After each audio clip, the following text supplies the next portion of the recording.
Olá, graça e a paz da parte de Deus, nosso Pai, da parte de nosso Senhor Jesus Cristo, seja com você.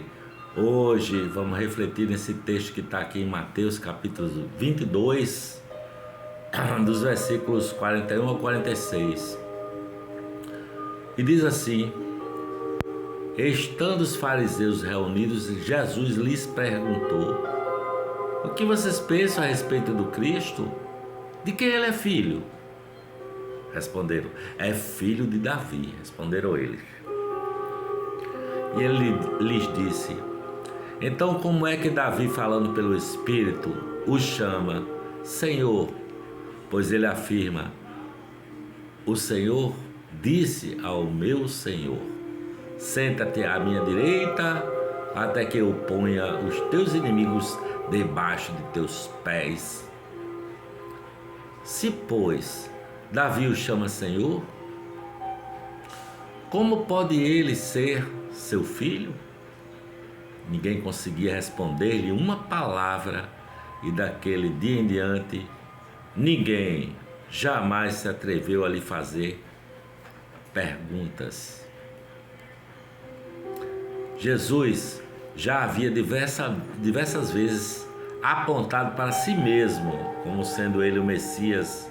Dessa vez ele o faz a partir de uma poesia do rei Davi, em resposta à pesquisa encomendada por Jesus sobre sua identidade. Os fariseus afirmaram que o Messias era filho do rei Davi, e por ser filho, ele seria menor do que Davi. Jesus, porém, cita o Salmo 110, em que o próprio Davi chama o Messias de Senhor, admitindo, portanto, ser menor do que ele. Os fariseus entenderam o recado. Se o rei Davi prestou reverência ao Messias, também eles, os fariseus, deveriam fazer o mesmo, né? O mais impressionante é como a conversa termina. Jesus havia passado por uma incrível bateria de interrogatórios sobre a mais variada gama de assuntos, dos impostos à ressurreição, dos milagres ao direito do divórcio, da lei à prerrogativa de perdoar pecados. Depois de calar seus oponentes, Jesus dá números finais ao placar. Daquele dia em diante, afirma Mateus, ninguém jamais se atreveu a lhe fazer perguntas. Jesus calou seus oponentes, baseando-se nas Escrituras e usando uma lógica que revela sua inteligência extraordinária. Jesus é mestre em articular sua compreensão da realidade de maneira lógica. Se algo é assim, não pode ser aquilo, então logicamente é aquilo outro. A lógica e a inteligência de Jesus nos ajudam a desmistificar a ideia de que a fé é um exercício para ignorantes. Pelo contrário, a fé, como alguém já disse, é algo apenas possível àqueles dotados de razão. Jesus nos ensina a articular nossas convicções e crenças utilizando dois recursos: as Escrituras Sagradas e o raciocínio lógico. Como escreveu John Stott, a mente bíblica não é aquela que cita versículos, mas aquela capaz de raciocinar nos parâmetros da Bíblia, com a lógica harmônica dos textos sagrados. Os discípulos de Jesus e os talmidim de Jesus não são livres pensadores. Sua fé está baseada nos textos sagrados da tradição judaica cristã, mas são pensadores. Eu peço a Deus uma fé inteligente e uma inteligência cheia de fé, Que minha inteligência não me impeça de crer e que minha fé não me impeça de pensar. E eu convido você a fazer a mesma coisa. Faça o mesmo para manter a sua lógica, a sua razão, a sua fé firmadas em Cristo Jesus, o nosso Senhor. Mateus 23, versículos de 1 a 3 diz assim: Então Jesus disse à multidão e aos seus discípulos: Os mestres da lei e os fariseus se assentam na cadeira de Moisés.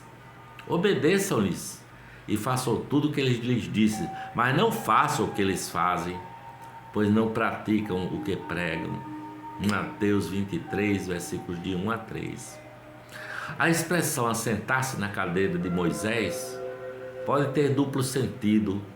Pode significar usurpar a autoridade de Moisés como legislador, e nesse caso, Jesus estaria acusando os mestres da lei e os fariseus, dizendo: vocês tiraram Moisés da cadeira e ocuparam o lugar dele indevidamente. Mas também pode significar que os mestres da lei e os fariseus ocuparam juntamente com Moisés a cadeira do legislador, e nesse caso, Jesus estaria fazendo uma referência aos rabinos que na tradição de Israel tinham o papel de atualizar a interpretação da lei, mantendo sua relevância e vitalidade de geração em geração. O mais provável é que a palavra de Jesus tenha esses dois sentidos ao mesmo tempo, né? Jesus reconhece que os rabinos têm a prerrogativa de interpretar a lei sem acrescentar nada a ela, zelando por sua atualidade. Entretanto, ao mesmo tempo, ele oferece certa crítica aos mesmos doutores da lei que usurpam o lugar de Moisés, dando à lei um sentido deturpado. Com isso, Jesus ensina que os maiores inimigos de uma prática espiritual não são necessariamente os opositores externos, mas os que estão dentro de sua própria estrutura religiosa. Façam tudo o que eles ensinam, recomenda Jesus, reconhecendo a legitimidade do ensino dos fariseus, mas não vivam de maneira como eles vivem, porque eles não praticam o que eles pregam. O ensino dos fariseus é, portanto, uma informação de duplo vínculo, não é?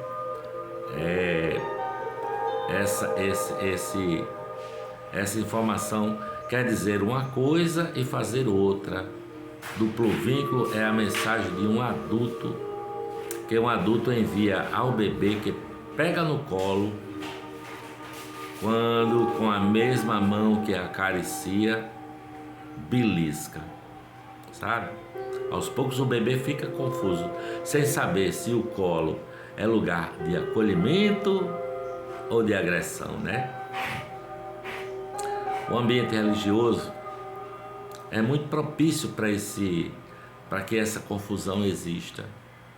Jesus está dizendo a seus discípulos que existe legitimidade em tentar interpretar a lei para mantê-la viva, mas há um grande perigo de usurpar o lugar de Moisés, apontando para outra direção, não com as palavras, mas com a maneira de viver.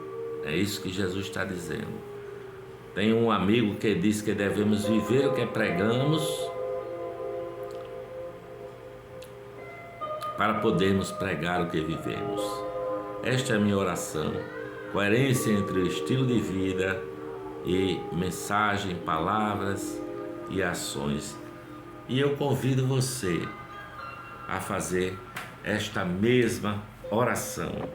Viver de acordo com o que Jesus disse que é bom e praticar o que Ele disse que é bom praticar. Ele disse que é bom praticar o amor, que nós devemos perdoar 70 vezes 7, que nós devemos viver amando aqueles que nos odeiam e orando por aqueles que falam mal de nós e falando bem de quem fala mal de nós. O desafio do reino de Deus é nesse nível profundo, essa profundidade do Evangelho, de você caminhar com a vida abundante que Jesus disse que nós temos, com a paz que excede a todo entendimento, proclamando o Evangelho do Reino. E essa proclamação nem sempre precisa ser com palavras, mas com a vida, com o viver. Proclamar o Evangelho vivendo o que o Evangelho diz que é bom para viver. É o que eu acho, é o que eu penso, é assim que eu tenho buscado viver. Nessa paz que excede a todo entendimento, na influência que o Espírito Santo de Jesus nos dá, em o nome de Cristo Jesus, para a honra e glória de Deus, eu vou dizer amém, graças a Deus, amém.